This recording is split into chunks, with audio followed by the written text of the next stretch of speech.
kita perlu ada atau perlu mengikuti uji sertifikasi kompetensi. Yang pertama adalah sebagai seorang penulis ataupun penyunting, baik buku ataupun artikel, maka ada 7 hal yang mungkin perlu saya sampaikan. Yang pertama adalah sertifikat kompetensi itu Bapak Ibu sebagai pengakuan resmi dari negara.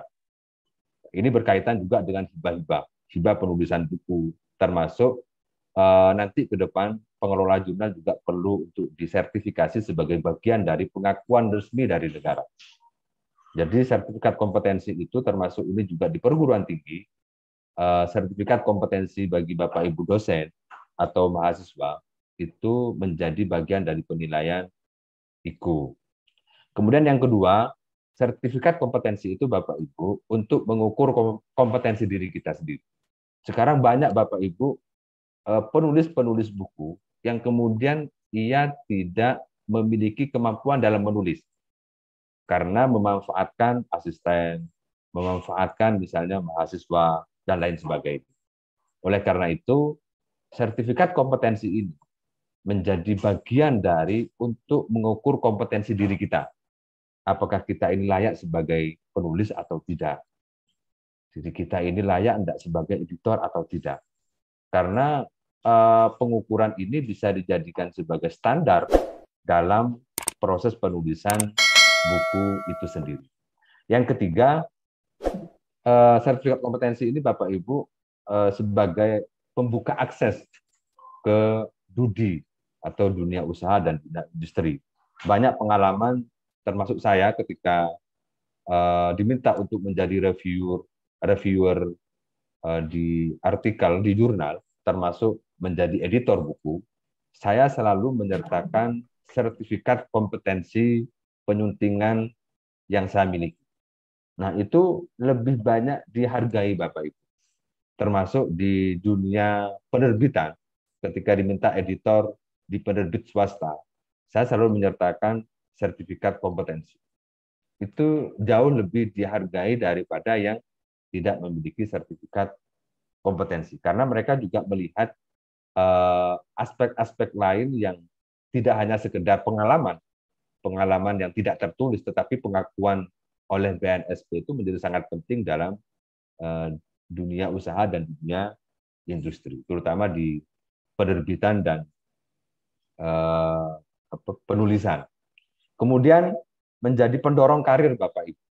Karena ketika kita sudah memiliki sertifikat kompetensi penulis buku ataupun penyunting buku, maka paling tidak ini akan meningkatkan produktivitas kita dalam menulis, dalam memproduksi hasil-hasil karya kita.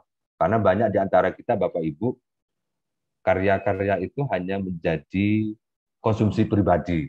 Contoh misalnya, banyak di antara kita yang memiliki materi ajar, seperti PowerPoint, setiap pertemuan atau setiap mata kuliah yang kita ambil, itu tidak dimanfaatkan untuk dijadikan sebagai buku ajar. Atau hasil-hasil penelitian yang Bapak Ibu sudah hasilkan, itu hanya menjadi laporan penelitian dan selesai, ditaruh di lemari kantor atau ditaruh di perpustakaan. Padahal kalau dimanfaatkan untuk keterbacaan yang luas, itu bisa dikonversi menjadi buku, baik buku monograf ataupun buku referensi. Karena ke depan proses penerbitan buku itu sudah banyak diarahkan kepada aspek elektronik buku tadi. Dan ini juga sudah dimasukkan ke dalam standar kompetensi di penulisan buku. Kemudian sebagai bagian dari proses pencegahan terhadap plagiarisme, ini juga masih menjadi perdebatan. Jadi ketika kita memiliki sertifikat kompetensi Bapak Ibu, maka kehati-hatian kita di dalam menulis ataupun di dalam menyunting itu menjadi etika yang tertanam di dalam diri kita sendiri, Pak.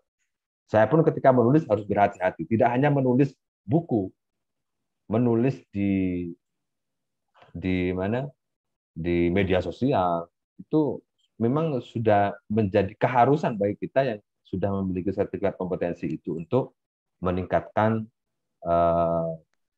bentuk penulisannya. Paling tidak tidak melakukan tindakan-tindakan yang mengarah kepada tindakan plagiarisme. Walaupun ini juga masih marak sekarang terjadi. Kemudian mendorong kreativitas dan produktivitas kita. Karena sertifikat kompetensi itu Bapak Ibu berlaku hanya 3 tahun. Hampir seluruh sertifikat kompetensi itu berlakunya 3 tahun.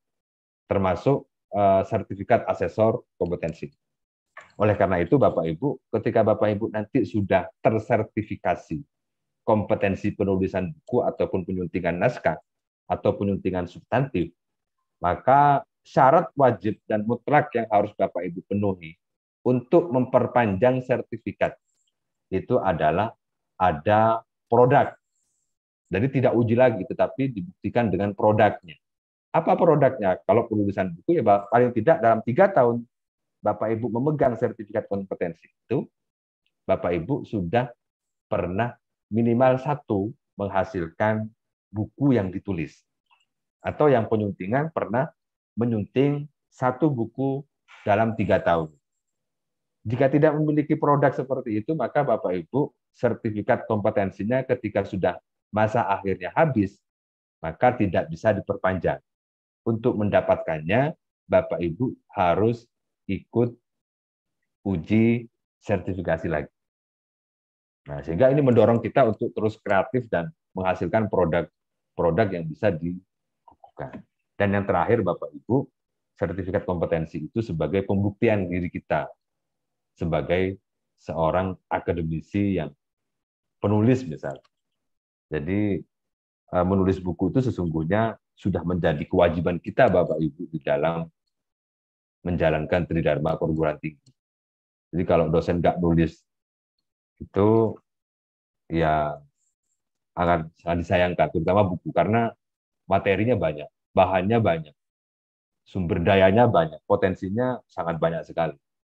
Kalau selama jadi dosen tidak nulis itu sangat disayangkan sekali, karena ilmu yang kita miliki ini mungkin insya Allah bisa lebih lama keberadaannya itu ketika ditulis. Maka ketika Sayyidina Ali pernah menyampaikan tulisan itu seperti ikatan terhadap ilmu pengetahuan kita. Ketika kita sudah mendeklarasikan diri kita sebagai masyarakat ilmiah dengan pengetahuan yang luas, maka tentu perlu ikatan yang kuat untuk untuk menjadikan ilmu pengetahuan itu sebagai monumen, sebagai warisan, sebagai ilmu yang bermanfaat yang kemudian bisa dimanfaatkan oleh generasi kita setelah.